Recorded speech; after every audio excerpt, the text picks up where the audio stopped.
Hi everybody and welcome back on this quick tip how you can make your snare or other sounds very simple, thicker with the Waves plugin. Oh, I only use this plugin and you can increase the low level here and the high level, and look what happens. This is the snare and now I'm gonna push the low level up.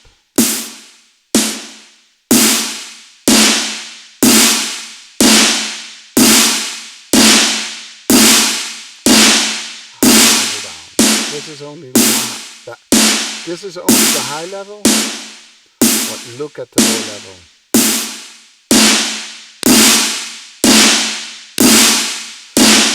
Of course, this is too much, but you have to play with it in the mix, and your snare is getting really thicker. And of course, you can use it on all other sounds.